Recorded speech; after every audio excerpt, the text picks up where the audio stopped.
আসসালামু আলাইকুম, welcome to my channel. আজকে আবারও চলে আসলাম নতুন আরেকটি রেসিপি নিয়ে।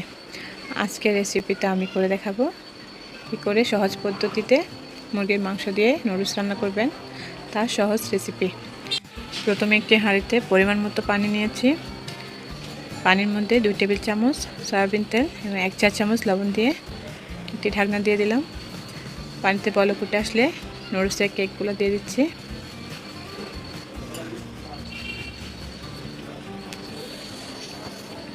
এবারে একটি খুন্তি দিয়ে নেড়ে ছেড়ে নিচ্ছি।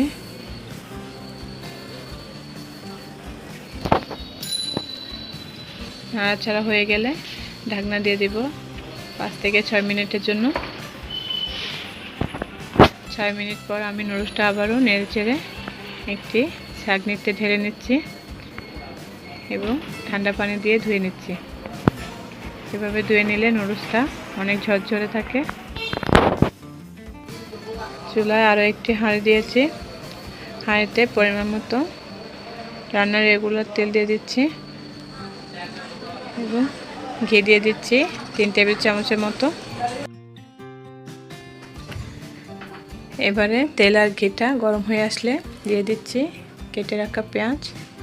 আমি এখানে 2টা পেঁয়াজ কুচি করে নিয়েছি। পেঁয়াজগুলো একটু ভেজে নিচ্ছি তেলের মধ্যে।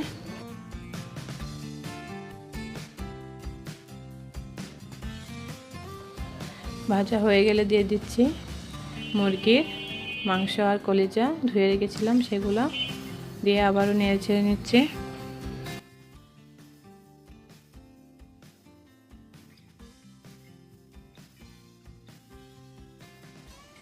মাংসগুলো হালকা কষা হয়ে গেলে দিয়ে দিচ্ছি টমেটো। আমি একটি বড় সাইজের টমেটো কুচি করে নিয়েছি, সেটা দিয়ে দিলাম। আবারও টমেটো আর পেঁয়াজটাকে একসাথে কষিয়ে নিচ্ছি। এবারে দিয়ে দিচ্ছি কাঁচামরিচ।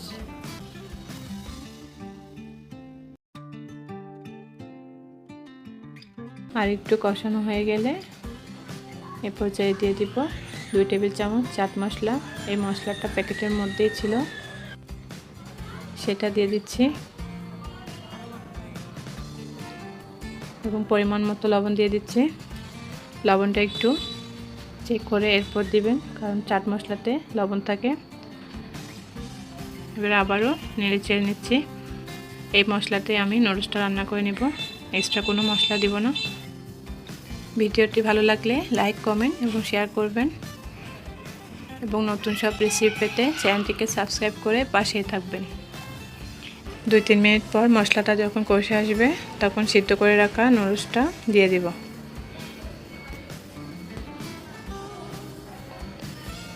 নুডলসটা দিয়ে ভালো করে নেড়ে ছেড়ে সাথে মিশিয়ে নিব।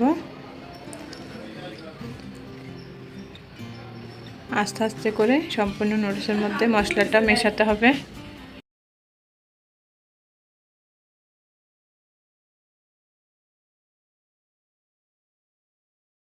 নুডলসটা হয়ে গেছে, এবারে পরিবেশন করে নিলাম একটি পাত্রে।